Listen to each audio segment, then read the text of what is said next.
جو لوگ اللہ پر ایمان لائیں، کہیں کہ ہمارا رب اللہ ہے، پھر اس پر جم جائیں، ان پر فرشتوں کا نزول ہوتا ہے، نہ کوئی غم کرو نہ خوف، خوشیاں مناؤ جنت کی جس کا تم سے وعدہ کیا گیا تھا۔ اللہ کی ربوبیت پر اطمینان جب انسان کو ہو جاتا، میرا رب اللہ ہے، ربی اللہ، انسان کے لیے نہ کوئی کھٹکا، نہ کوئی خطرہ، نہ کوئی خوف، نہ کوئی حزن۔ جو کچھ ہو رہا ہے کس کے اذن سے ہو رہا ہے؟ اللہ کے اذن سے۔ اللہ کے اذن کے بغیر پتہ تک نہیں ہلتا۔ یہ کوئی اندھا بہرا مادہ نہیں ہے جس سے مجھے کوئی خوف ہو۔ اندھا بھینسا چلا آ رہا ہو اس سے تو ڈرنے کا ہر انسان کو ڈرنا چاہیے، نہ معلوم کس کو ٹکر مار دے، لیکن نہیں، اس کائنات کو چلانے والا ایک سمیع و بصیر خدا ہے، وہ جو میرا دوست ہے، میرا ولی ہے۔ اللہ ولی الذین آمنوا یخرجہم من الظلمات الی النور۔ اللہ اہل ایمان کا ولی ہے، ساتھی ہے، پشت پناہ ہے، مددگار ہے، حمایتی ہے۔ بتائیے جسے یقین ہو جائے کہ اللہ میرا مددگار، اللہ میرا محافظ، اللہ میرا پشت پناہ، اللہ میرا حمایتی، اس کے لیے کوئی خوف ہوگا؟ اس سے کوئی ڈر ہوگا؟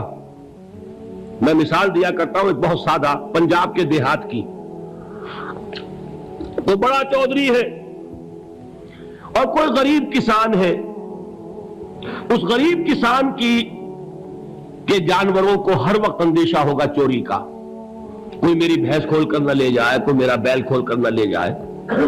لیکن جس کے بارے میں یہ سب کو معلوم ہو کہ وہ جو بڑا چودھری ہے وہ اس کا دوست ہے، اس کی بچیا کو کوئی خوف ہوگا؟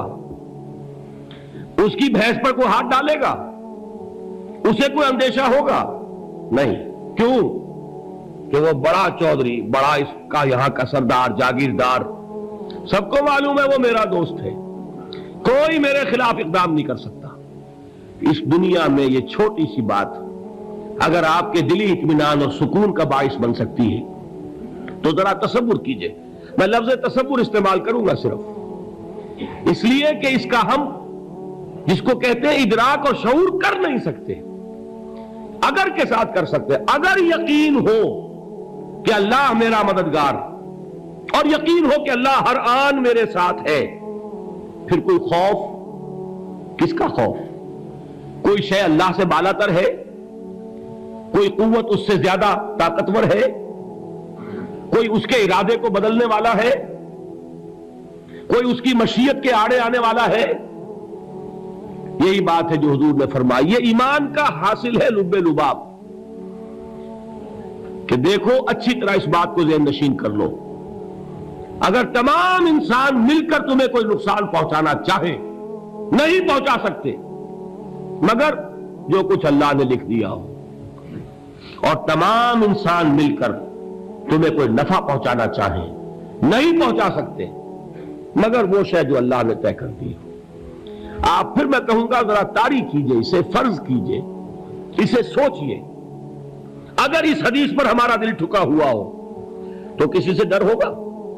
یہ مجھے نقصان نہ پہنچا دے، یہ میری رپورٹ خراب نہ کر دے، یہ میری انکریمنٹ نہ رکوا دے، یہ میرا یہ نہ بگاڑ دے، یہ میرے یہ نقصان نہ پہنچا دے۔ اس کا ڈر، اس کا ڈر، اس کا خوف، اس کی خوشامد، اس کے لیے جا کر طرح طرح سے اپنی عزت نفس کو ذلیل کروانا اس کے سامنے، یہ سب کچھ کیوں کرتا ہے انسان؟ جب سمجھتا ہے کہ اس کے ہاتھ میں میرا کوئی نفع ہے، اس کے ہاتھ میں میرے لیے کوئی ضرر ہے، یہ مجھے کوئی گزن پہنچا سکتا ہے، یہ مجھے کوئی نقصان پہنچا سکتا ہے، یہ میرا کوئی کام بنا سکتا ہے، یہ میری کوئی ضرورت پوری کر سکتا ہے، اسی کا نام شرک ہے۔ جہاں آپ نے یہ سمجھا کہ غیر اللہ کے اندر کوئی طاقت موجود ہے، وہی شرک ہے۔ بتوں سے تجھ کو امید خدا سے نومیدی، مجھے بتا تو صحیح اور کافری کیا ہے؟ شرک تو یہ ہے جس پر بھی تمہیں یہ خیال ہے، کلمہ ہے یہ کلمہ سوم، لا حول ولا قوت الا باللہ، ذرا اس پر دل کو کبھی اگر آپ تصور کریں، پھر فرض کریں، دل ٹھک جائے، اس پر کوئی طاقت نہیں۔ یہی بات تھی جو شیخ عبد القادر جیلانی رحمت اللہ علیہ نے اپنی وصیت میں اپنے بچے سے کہی. 11ویں دینے والے ہیں، لیکن حضرت شیخ عبد القادر جیلانی کی وصیت اور تعلیمات کو کتنے لوگ ہیں جانتے ہو؟ یہ جن مقامات تک پہنچے ہیں وہ کس چیز کی بدولت پہنچے؟ انہوں نے جو پیغام دیا وہ کیا تھا؟ اے میرے بچے، جس طریقے سے قرآن مجید میں حضرت لقمان کی نصیحتیں جو ہے نقل کر دی گئی ہیں، میں یہ عرض کروں گا بالفرض اگر قرآن حضرت عبد القادر جیلانی کے بعد نازل ہوا ہوتا تو شیخ عبد القادر کی یہ نصیحتیں بھی قرآن میں درج ہوتی. اتنی اونچی نصیحتیں ہیں. اے میرے بچے، اس حقیقت کو ذہن نشین کر لے، لا فاعل فی الحقیقت ولا مؤثر الا اللہ. اس کائنات میں نہ کوئی فاعل حقیقی ہے نہ مؤثر حقیقی ہے سوائے اللہ کے. کسی شے میں کوئی تاثیر نہیں اگر اللہ نہ چاہے. آگ جلا نہیں سکتی اگر اللہ نہ چاہے. پانی ڈبو نہیں سکتا اگر اللہ نہ چاہے. زہر ہلاک نہیں کر سکتا اگر اللہ نہ چاہے. کوئی چیز فائدہ نہیں پہنچا سکتی اگر اللہ نہ چاہے. تو در در پہ کیوں سر جھکاتے ہو؟ در در پر کیوں جبیں سائی کرتے ہو؟ سب کے سامنے کیوں ہاتھ پھیلاتے ہو؟ ایک اللہ سے مانگو. ایک اللہ کے سامنے جبین پر اپنی جبین رکھو. لا فاعل فی الحقیقت ولا مؤثر الا اللہ. نظر آتا ہے ہمیں کہ پانی پیاس بجھا دیتا ہے. پیاس بجھانے کی صلاحیت پانی میں نہیں ہے، اللہ کے اذن سے. کھانا بھوک مٹا دیتا ہے. بھوک مٹانے کی صلاحیت کھانے میں نہیں ہے، اذن رب میں ہے. دیکھیے یہی یقین تھا.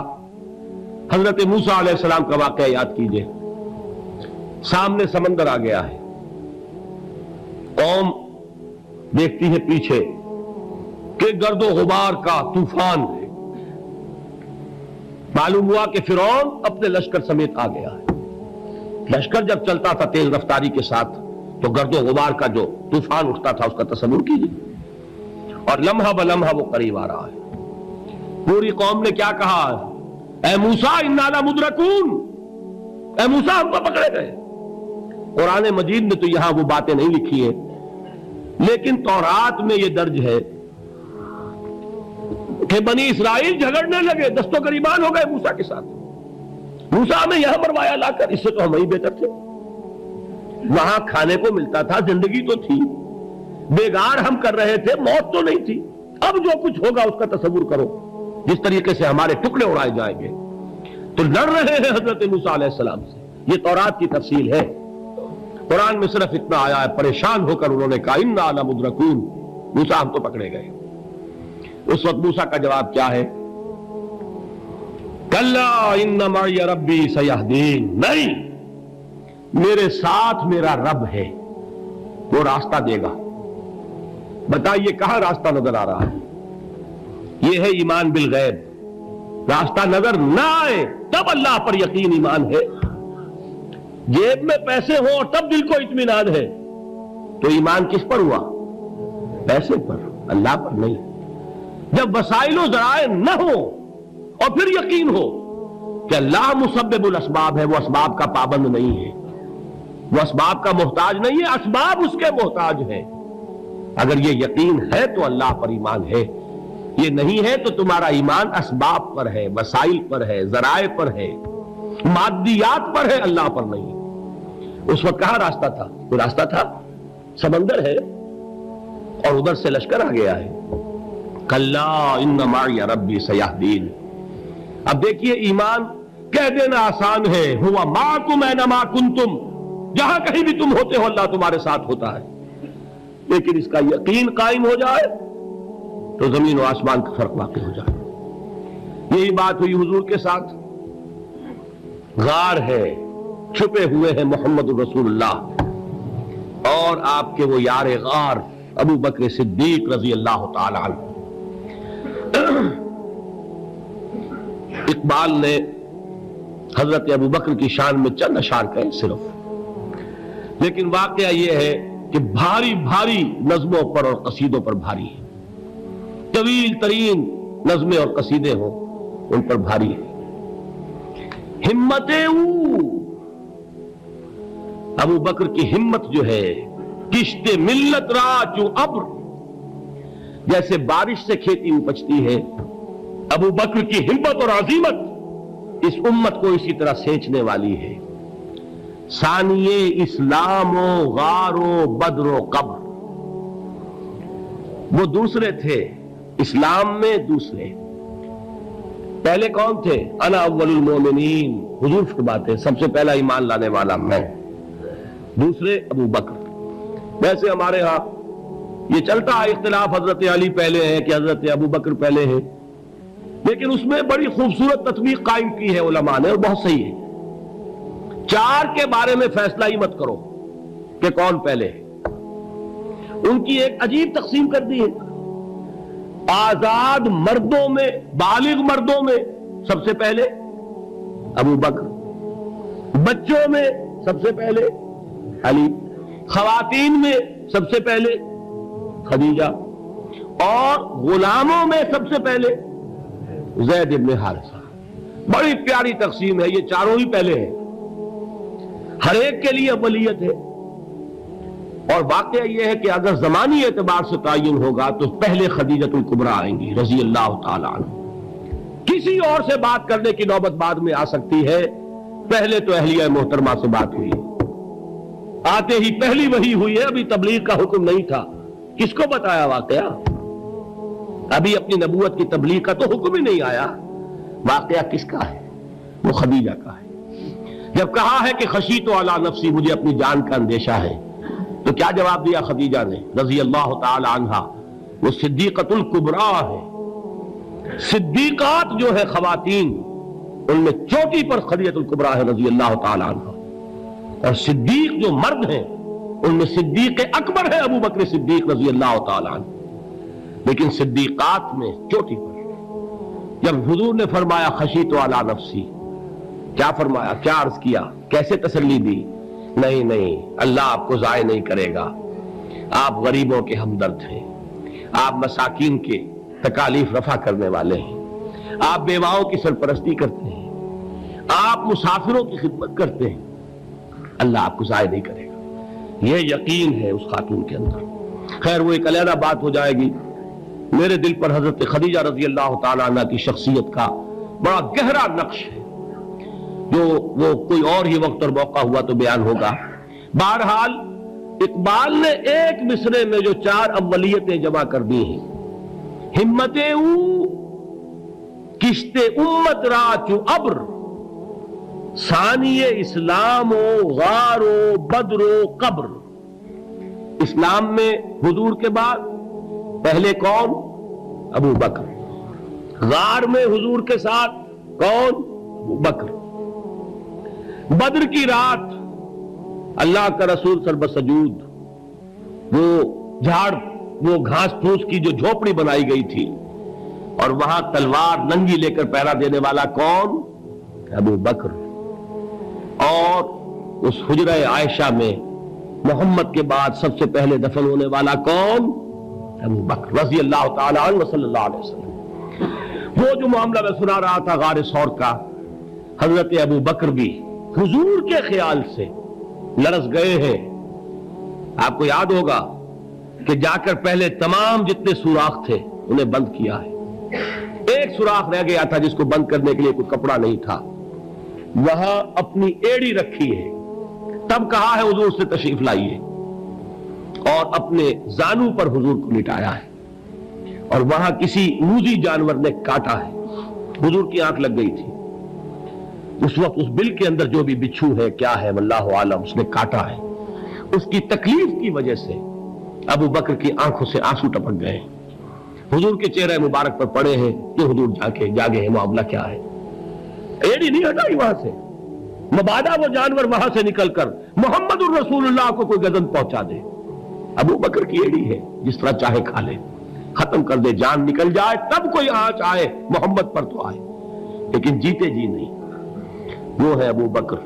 حضور کے خیال سے اس وقت حضور نے پھر اپنا لعاب دہن لگایا ہے، اور اس سے پھر آپ کی تکلیف ختم ہوئی۔ جیسے خیبر میں حضرت علی کی آنکھ دکھ رہی تھی، اس کو جو شفا حاصل ہوئی ہے وہ بھی حضور کے لعاب دہن سے ہوئی۔ تو بہرحال اس وقت انہوں نے کہا ہے کہ اے نبی یا رسول اللہ، اگر اس وقت ان میں سے کسی نے غیر ارادی طور پر بھی اپنے قدموں کی طرف جھانک لیا تو پکڑے جائیں گے۔ کیا جواب تھا اللہ کے رسول کا؟ لا تحزن ان اللہ معنا، اللہ ہمارے ساتھ ہے، کیوں گھبراتے ہو ابو بکر؟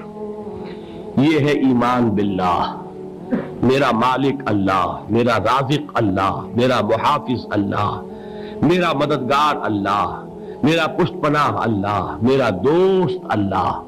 یہ دوستی ہے اللہ کی جو لب لباب ہے، حاصل ہے ایمان کا، اسی کا نام ولایت ہے۔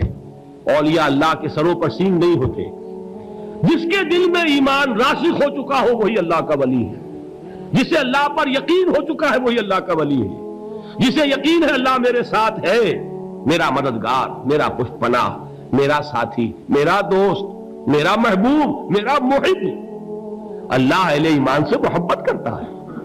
واللہ یحب الصادقین، ان اللہ یحب الذین یقاتلون فی سبیلہ صفا کانہم بنیان مرصوص۔ اللہ محبت کرنے والا، اہل ایمان محبوب، اور اہل ایمان محبت کرنے والے اللہ محبوب۔ والذین آمنوا اشد حبا للہ۔ آپ تصور کیجئے جسے یہ رشتہ ایمان یا رشتہ ولایت حاصل ہو جائے، الا ان اولیاء اللہ لا خوف علیہم ولا هم یحزنون، آگاہ ہو جاؤ، اللہ کے دوستوں کے لیے نہ کوئی خوف ہے نہ کوئی حزن ہے۔